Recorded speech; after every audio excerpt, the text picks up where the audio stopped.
Dès le début, la conclusion s'impose. Nous sommes des voyageurs. Le sac que je viens d'amener, c'est peut-être le mien ou celui de Rennes qui vient de fêter ses 100 ans. C'est peut-être celui d'un scout ou d'une guide.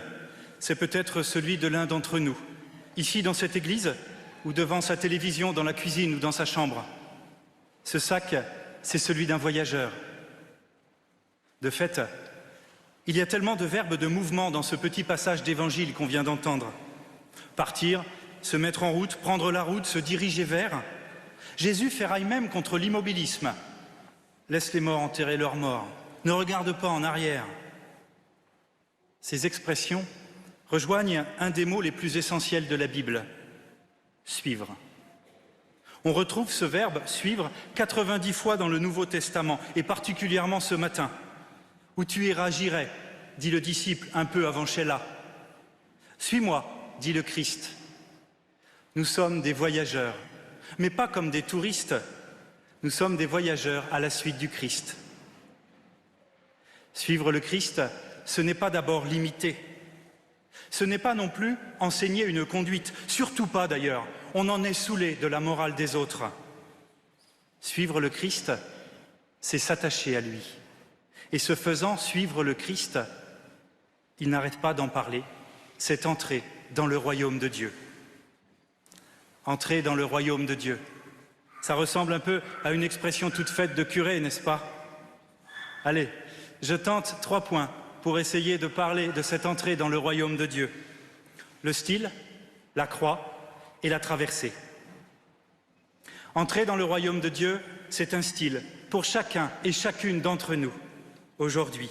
C'est se reconnaître frères et sœurs au même niveau, sans hiérarchie, pas d'inférieur, pas de supérieur. Tous frères, disait le jeune François d'Assise. Fratelli tutti.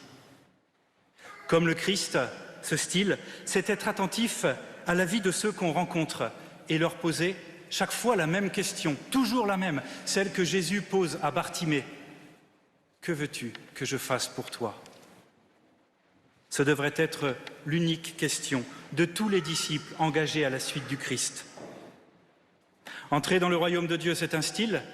Entrer dans le royaume de Dieu, c'est accueillir la croix. Elle finit toujours d'ailleurs par se présenter à nous, sans qu'on ait à la chercher. Accueillir la croix, c'est accueillir nos déceptions et nos deuils. C'est aussi accueillir nos fatigues. Et chacun d'entre nous a sans doute des raisons parfois d'être fatigué. Jésus reconnaît même cette fatigue. Les renards ont des terriers, les oiseaux du ciel ont des nids, mais le Fils de l'homme n'a pas d'endroit où reposer sa tête. Jésus reconnaît cette fatigue et lui donne un sens. Courage, courage, il y a du beau à vivre ce chemin.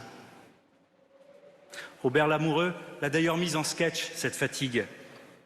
La fatigue, monsieur, c'est le prix d'un travail, d'une journée bien remplie.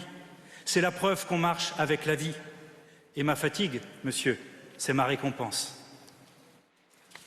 Entrer dans le royaume de Dieu, c'est un style, c'est accueillir la croix, et c'est aussi ne pas perdre de vue la traversée de cette croix. C'est ne pas perdre de vue qu'il y a du beau au-delà de nos déceptions et de nos deuils, au-delà de nos fragilités et de nos infidélités, au-delà du rapport de la SIAZ et de toutes les implosions internes à l'Église ces derniers temps, au-delà de l'approvisionnement et du prix des matières premières liées à la guerre, au-delà du dérèglement climatique qui commence à s'installer sérieusement dans notre quotidien, au-delà d'un patron ou d'un salarié qui n'est pas comme on l'aurait souhaité, au-delà d'une quelconque engueulade, au-delà de... Bref, au-delà de tout ça, entrer dans le royaume de Dieu, c'est ne pas perdre de vue la traversée de cette croix pour vivre. Nous sommes des voyageurs, comme des baladins, qui, sans se prendre au sérieux, font juste rire avec leur bouffonnerie. Ils allègent du coup la vie des autres et peut-être la leur aussi.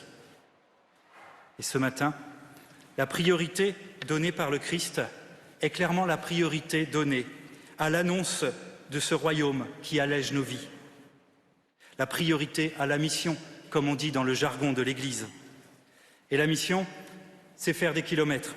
Des kilomètres qui peuvent être écolos, peut-être, mais des kilomètres autant à l'intérieur de nous que dehors, autant au bout du monde qu'au bout de la rue. Et la mission, elle se vit toujours à plusieurs. Il envoie les messagers à plusieurs.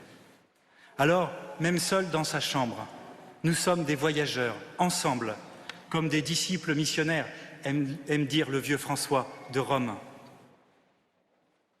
Parmi ces voyageurs qui entendent l'appel à suivre le Christ, il y a ceux qui sont ordonnés ces jours-ci.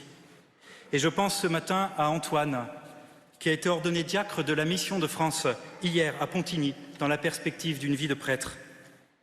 Antoine a repris une parole de l'apôtre Pierre sur son faire-part d'ordination. Mettez-vous, chacun selon le don qu'il a reçu, mettez-vous au service les uns des autres. Au service. À la suite de Baden-Powell et du Père Sevin, pour un ancien chef scout et un ancien compagnon, ce n'est pas vraiment étonnant qu'Antoine ait choisi cette phrase du service, surtout quand on le connaît.